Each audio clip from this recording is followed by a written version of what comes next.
Murder in her mind. When memories return, the most terrifying truth is yourself. The dream began the same way every night. A corridor of flickering lights, the floor wet with something thick and dark, the silence broken only by a faint dripping.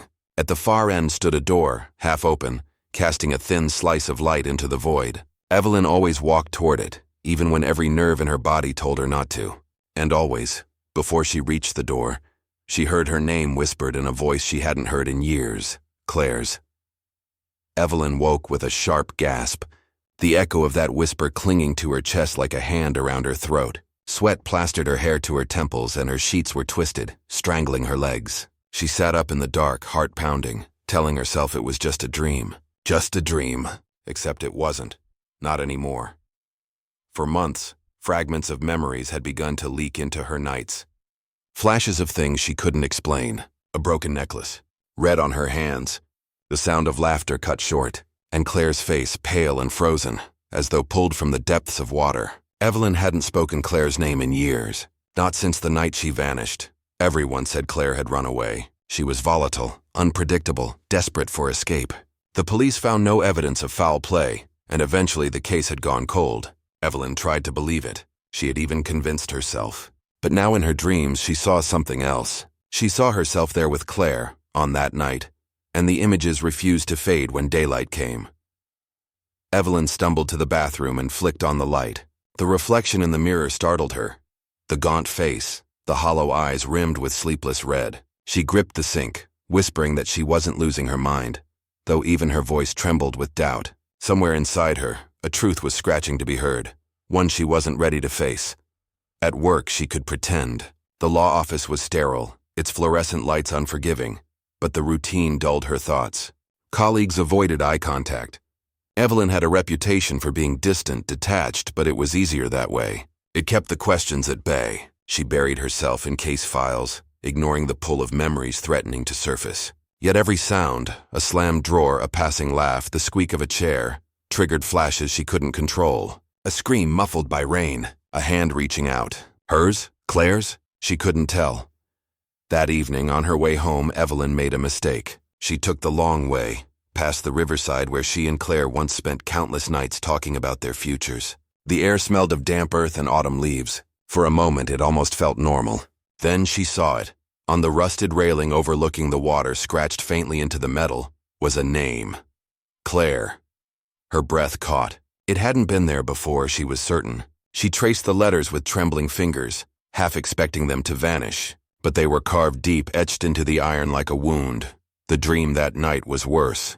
The door at the end of the corridor was wide open, spilling light so blinding she couldn't see, and Claire's whisper was no longer faint. It was sharp, accusing. "You were there!" Evelyn woke screaming, the sound raw and jagged. Unable to stop herself, she pulled out the old box buried in her closet. Inside were relics of her teenage years, photographs, ticket stubs, friendship bracelets, and tucked beneath it all, something she didn't remember placing there. A silver charm bracelet, broken, with a thin streak of dried brown clinging to its clasp. Evelyn dropped it, her stomach lurching. Claire's bracelet. She remembered it from the night she disappeared. Her mind reeled, colliding memories with shadows and half-formed images. The police had questioned her back then, but she had told them she didn't remember much. It was true, or had been. But now, as she stared at the bracelet, fragments flooded back. A fight, raised voices. Claire running, a fall. Evelyn standing frozen, hands slick with red. She shoved the box away, heart hammering so violently she thought it might burst. She told herself she couldn't trust these memories. They were dreams, distortions, not reality. But deep down, she knew better. The human mind could hide things too well, bury them so deep they only clawed their way out years later. When her phone buzzed on the nightstand, she nearly screamed. A message. From an unknown number. The words were simple, but they sent a chill straight to her marrow. "I know what you did." The phone slipped from her hand and clattered to the floor. For a long moment, Evelyn just stared at it, her chest tightening with dread. She was alone in her apartment, yet she felt watched, as though someone was standing just beyond the thin walls, waiting for her to break. And maybe she already had. The message burned in Evelyn's mind long after the phone stopped vibrating. "I know what you did." 5 words, sharp as blades, slicing through the fragile wall she had built around her sanity. She tried to tell herself it was a prank, some random number with cruel intentions. But the timing, coming just after the bracelet, just after the dream, it was too precise to dismiss. She locked her doors twice that night, checking every window, every corner of her apartment as though someone might already be inside. The shadows pressed in heavier than usual, and every creak of the building felt like a footstep. She lay awake until the first light of dawn, her body rigid, mind spiraling. By morning, she forced herself into routine. Coffee, shower, work clothes. But her reflection betrayed her. Haunted eyes, trembling hands, lips pressed tight to suppress the tremor in her breath. At the office, the world moved around her like she was trapped underwater. Phones rang, papers shuffled, voices droned. Yet all she heard was the whisper from her dream. You were there. She told herself not to check the phone again, but compulsion won. The number had sent nothing else. She debated deleting the message, erasing the proof, but some part of her clung to it as if it were evidence in a case she couldn't name. She saved the number in her mind, committing it like a curse. That evening, she couldn't resist returning to the river. She told herself she needed to prove it. The name on the railing was just coincidence, maybe something she'd never noticed before. But when she reached the spot, the letters seemed even deeper, gouged raw into the iron. She crouched close, tracing them again, the cold metal biting at her fingertips. And then she noticed something new. Below Claire's name, fresh scratches spelled a second word, liar. Her chest tightened. Her legs trembled beneath her as she staggered back. She scanned the riverside, every figure in the distance a threat. Runners, dog walkers, shadows between the trees. Anyone could have done this. Anyone could be watching her. She hurried home, her thoughts unraveling faster than she could contain them. The past clawed at her like an animal trying to break free. Flashes returned, shards of that night violent and vivid, rain soaking her skin. Claire's voice sharp with fury. A shove too hard, too sudden. Claire falling. Silence where laughter had been. But then the images fractured, scattering like broken glass. She couldn't piece them together, couldn't trust which ones were real and which were nightmares. Guilt and terror churned in equal measure, and she didn't know which one was worse, that she had hurt Claire, or that someone else knew the truth before she did. Later, when she returned to her apartment, she found something waiting. On the doormat, folded into a neat square, was a page torn from an old yearbook. Her yearbook. A photo of her and Claire smiling arm in arm, scrawled over in thick black marker. Across Evelyn's face, a single word, killer. Her hands shook so violently she nearly dropped it. She scanned the hallway, but the air was still, doors shut, the hum of distant televisions muffled behind walls. Whoever had left it was long gone. That night she didn't dream. Instead, she lay awake, gripping the torn page as though it might explain itself. Questions clawed at her. Who would torment her like this? Who even remembered Claire after all these years? The case was long dead. Her disappearance forgotten except by Evelyn. Unless someone had always known. By the third day, she began to notice them. Subtle things at first. A man in a dark coat lingering across the street. The same car parked outside her building for hours. A woman's silhouette at the far end of the office corridor that vanished when she blinked. Maybe coincidence. Maybe paranoia. But in her gut, she felt hunted. She considered the police, but what would she say? That she had dreams about a missing girl, and someone scratched names into railings. They would laugh her out of the station. Worse, they might start asking questions she couldn't answer. Instead, she pulled out the box again. She examined the bracelet under harsh light, as though it could reveal something she had missed. The dried brown, was it rust, dirt, or blood? She thought of sending it for testing, but the idea terrified her. What if it confirmed her worst fear? As she stared at it, another memory slipped through the cracks. Claire clutching her wrist, the bracelet snapping, falling to the ground. Evelyn's own hand striking out, unthinking, desperate. Claire's eyes wide with shock. And then blackness. Evelyn pressed her palms to her temples, the pressure unbearable. If it was true, if she had been the one, why couldn't she remember everything? Her phone buzzed again. She grabbed it with clammy hands. A photo this time. The river railing. The word liar under Claire's name. The photo taken from the angle she had seen it the night before. Whoever sent it had been watching her. Close enough to see her read it. Close enough to know she would return. The message that followed chilled her to the bone. Ready to confess? Evelyn dropped the phone onto the floor, her pulse thundering in her ears. She wanted to scream, but no sound came out. Whoever this was, they weren't just reminding her of the past. They were forcing her to relive it piece by piece. until there was nowhere left to hide. And in the hollow silence of her apartment, Evelyn realized something far worse than the message itself. Some part of her was terrified not that the stranger was wrong, but that they were right. The steady hum of traffic outside did nothing to quiet Lena's restless thoughts. She sat cross-legged on the couch, staring at the floor where the shards of the broken mug still lay. She hadn't bothered sweeping them up. She couldn't. Her mind was too full, spinning with the fragmented visions that had stalked her sleep. In those dreams, she was always standing in the same place, a narrow hallway lined with peeling wallpaper, a single bulb swinging overhead. At the end of the hall, a girl with auburn hair waited. Her face was always blurred, but her voice was sharp as glass. "You did this. You know you did."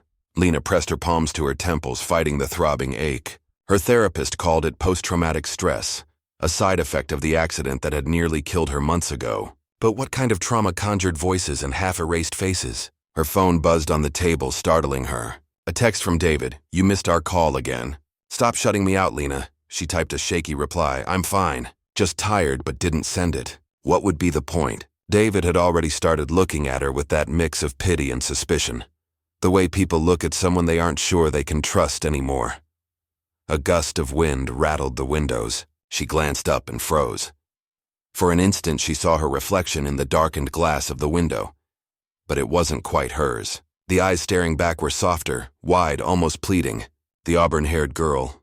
Lena stumbled backward, her breath catching in her throat. She blinked and the reflection was gone. Just her own pale, haunted face. "No," she whispered, gripping the edge of the sofa. "I'm not losing my mind." Sleep was impossible.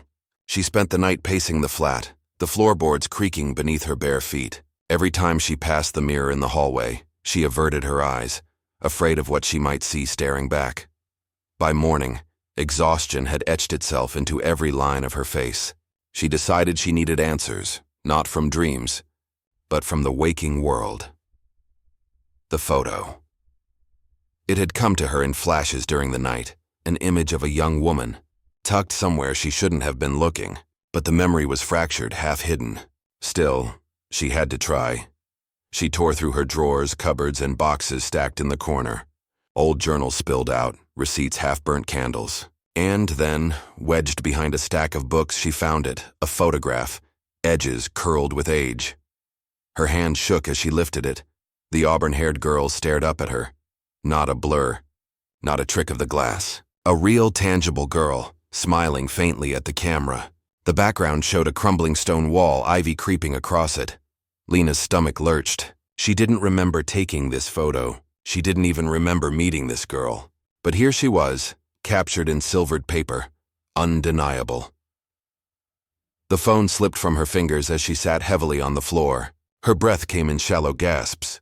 "What if it's real?" she whispered to the empty room. "What if the dreams aren't dreams at all?" She forced herself to her feet and pulled on her coat. She couldn't sit and unravel in silence. If the photograph was real, maybe someone else could confirm it.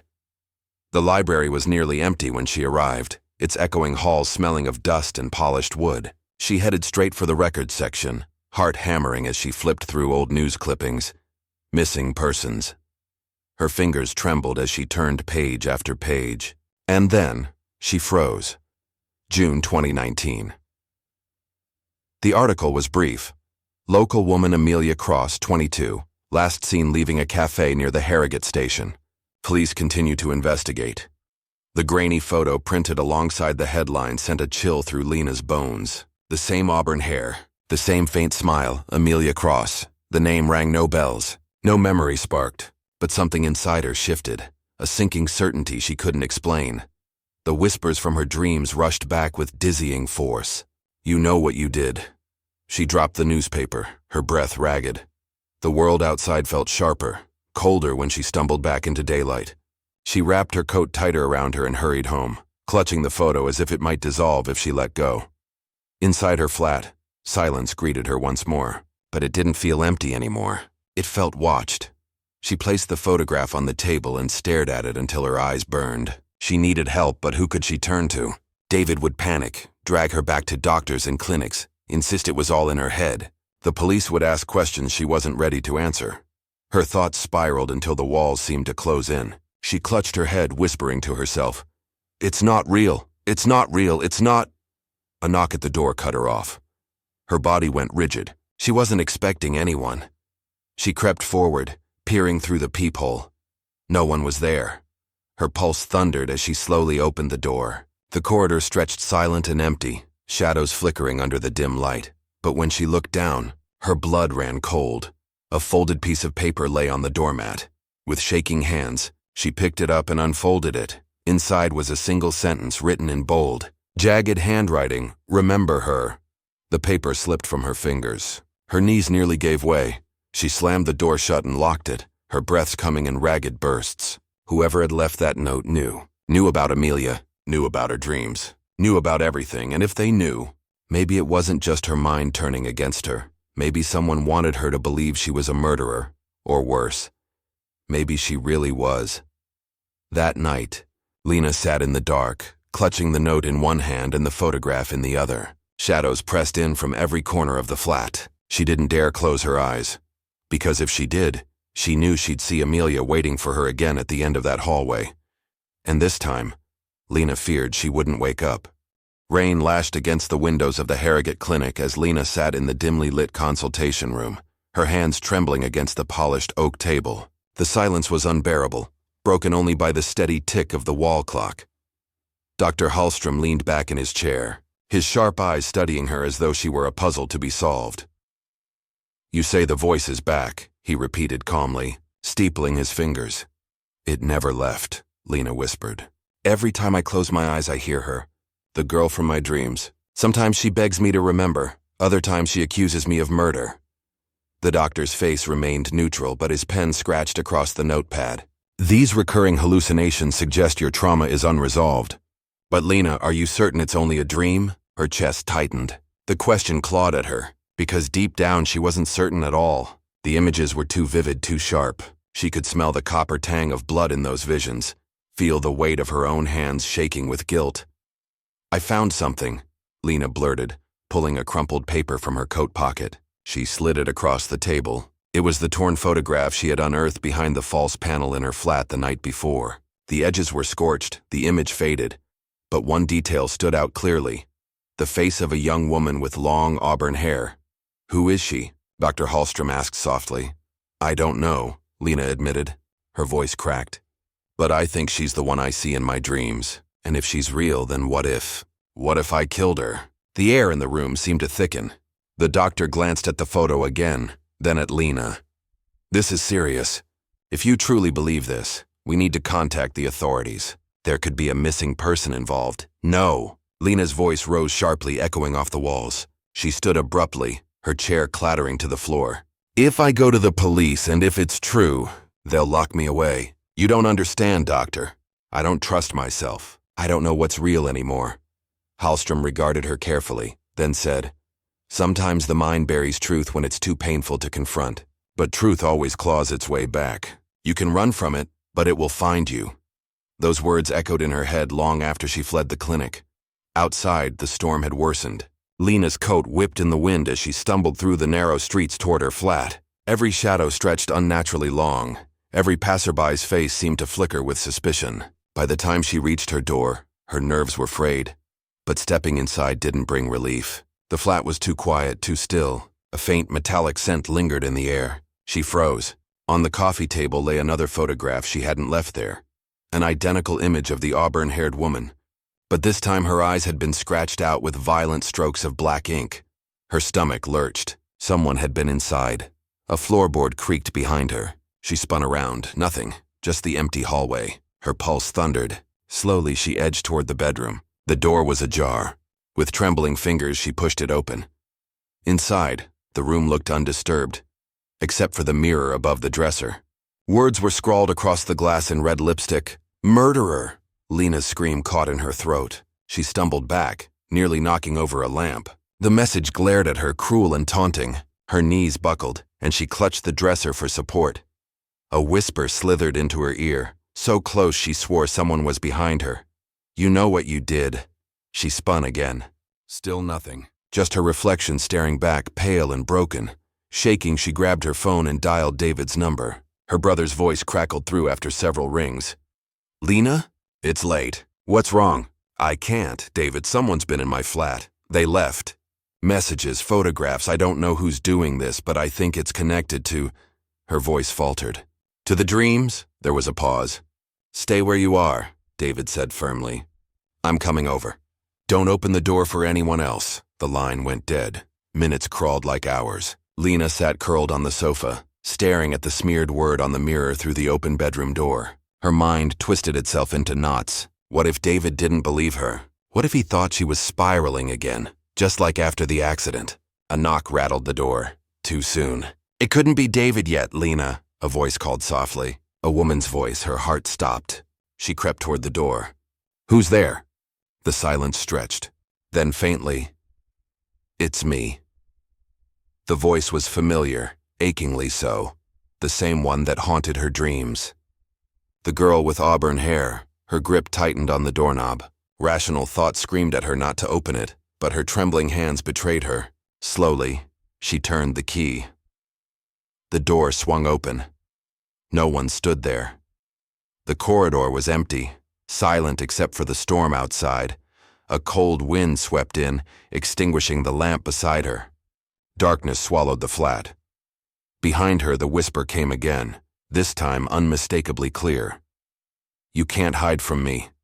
Lena bolted toward the kitchen drawer, fumbling for the flashlight. Her breaths came ragged and shallow. Light flooded the room in shaky beams, cutting through the shadows. That's when she saw it. Another photograph, pinned to the fridge with a knife. The auburn-haired girl again, but this time Lena herself stood beside her in the picture, smiling. Her knees gave way.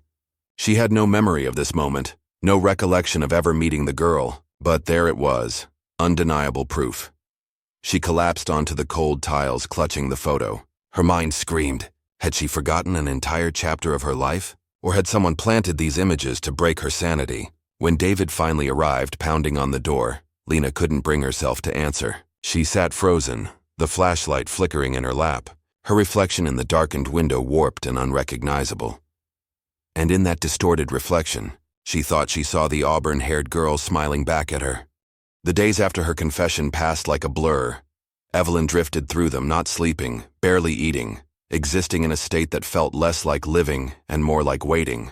Waiting for him to return, waiting for punishment, waiting for the world to catch up to what she finally admitted. Her house no longer felt like a refuge. Every creak of the floorboards reminded her of footsteps. Every rattle of the windows whispered that she was not alone. At night she stared at the ceiling, unable to drown out the phantom echoes of Claire's voice, sometimes pleading, sometimes laughing, always reminding her. When the envelope appeared on her doorstep, rain-soaked and sealed with wax, she knew instantly who it was from. Inside, a message in the same jagged handwriting. The truth is never finished. And beneath it, a photograph. She was standing at the footbridge, head bowed, torch in hand. Taken just nights before. Her skin prickled with dread. He was close.